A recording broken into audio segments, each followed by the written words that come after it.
So is it a tourist trap? Take 1, Part 1, Volume 1, Caesar's Palace.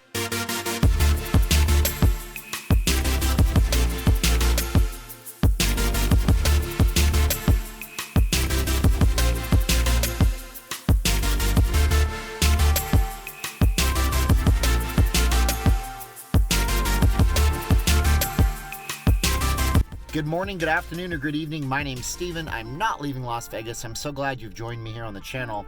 I'm going to go and argue about what a tourist trap is, and we're going to talk about them here on the channel in an ongoing series. Now, if you haven't traveled much, you've heard of tourist traps. It doesn't matter if you can get out of your house or if you're stuck back home for a number of reasons. So let's define what a tourist trap is, at least in my eyes. I think there's 3 pillars for tourist trap definition. I'm going to define the 3 pillars thusly. Number 1, is it overpriced? When you go there, is it more expensive than other parts of town where you could have just as much fun with the same experience for far less money? Number 2, is it overcrowded? Do people just flock there for whatever reason? Is it hard to get around in that place? Does that diminish the experience?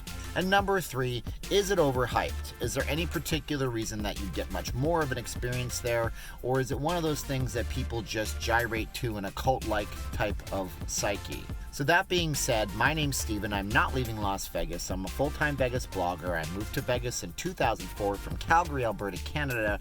So I know some stuff about the city and I'm sharing it with you. If you like this video and you want to get up on your Vegas game because you're vacationing here, thinking of moving here, you're going to watch the Raiders play here, or you're a hockey fan coming to watch this team play your team, make sure you click on the like, share, subscribe buttons, hit the little bell so you're a part of the Vegas Locals crew, and then leave us a comment and give us a share to help yourselves and help the channel grow. So number 1, is Caesar's Palace overpriced?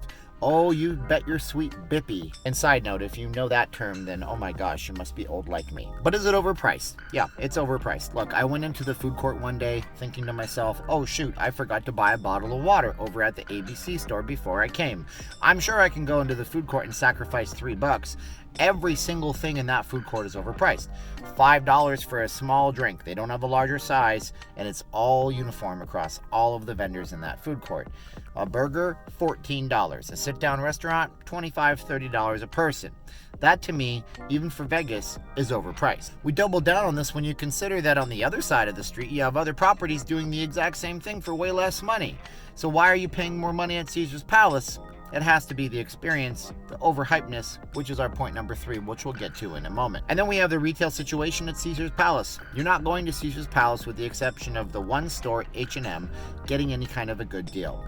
The stores in that mall at the Forum shops are things like Leica and Apple for electronics. You have Louis Vuitton and high-end Tag Heuer watches for your apparel. These are the things that you're going to get at Caesar's, but if you know that going in, you're not going to be too sticker shocked. You might do some window shopping or maybe buy yourself something special, but just know before you go that you're going to spend a lot of money if you shop at retail at Caesar's Palace. Pillar number 2, is Caesar's Palace overcrowded? I will tell you that I have never had an experience going into Caesar's Palace on any given day of the week where it hasn't been just a crush of people walking through the shopping, through the casino floor, or through the food court. You're going to wait in line, you're going to have to navigate a bunch of people, and that means that it might diminish from your experience unless you like large crowds, in which case you're going to have a great time. Let's be honest here, who loves really large crowds? I don't like big crowds. Number 3, pillar number 3, is it overhyped? Now, I'll say it is overhyped, and I'll say that because it's one of those places where people go, I'm going to Caesar's Palace. You walk through the lobby, you ask if Caesar lived here. Did Caesar live here? They make a funny face at you and pretending that you're funny after a decade since that movie The Hangover came out.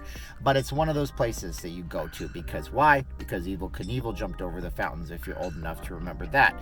Because the Hangover movies were filmed there. Because it's Caesar's Palace. Because it's Las Vegas. Because it's classic. Because of this, because of that. But is there any particular reason that you really go there? Is it something that's going to really tie your Vegas experience in and make it Vegas? Not necessarily. It's not the Bellagio fountains. There's no giant free attraction with the exception of the robot show in the back. It's not something where you're going to go and get a bunch of value for free.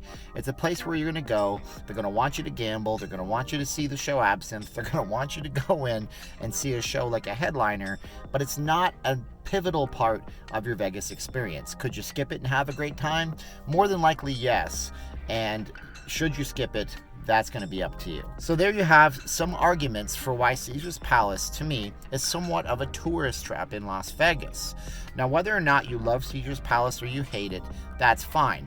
I happen to really like Caesar's Palace because I have very fond memories of going there around 2005, before Vegas kind of blew up and became very corporate and overpriced. I remember seeing the Forum shops and being amazed, seeing the animatronic show with my wife on one of our very first dates, and having that little bond in my brain that's always going to stick there. But is the modern day Caesar's Palace a place I would tell people that they have to go to? Probably not.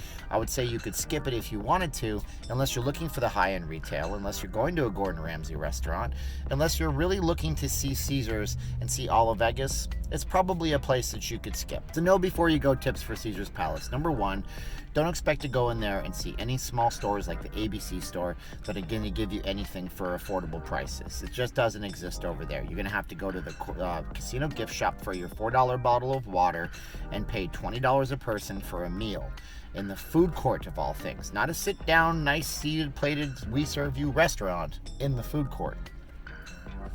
At Caesar's Palace, you're going to find paid parking. You can't park for free. At Caesar's Palace, you're going to find it costs a little bit more. At Caesar's Palace, you're going to find a situation where, just like in a Disney park, you might be paying for the brand name experience more than you're paying for the actual experience itself. So you tell me if Caesar's Palace is a tourist trap. I'd love to hear your feedback by you guys commenting below on this video. My name's Steven. I'm not leaving Las Vegas. I'm a full-time Vegas YouTube blogger, guy, thingy, whatever you want to call us. This is my show, and if you click like, share, subscribe, I'll be forever indebted to you. And if you're a longtime viewer and you want to support me, hit the links below so you can see how you can do that. And until next time, go to Caesar's Palace, but just do those things before you go. Get a cheaper bottle of water, eat your lunch somewhere else, and then just go in and enjoy the awesome architecture and window shopping if you're not going to make a high-end purchase. Thanks for watching the channel. We'll talk to you guys in another one. Thanks, guys. Bye-bye.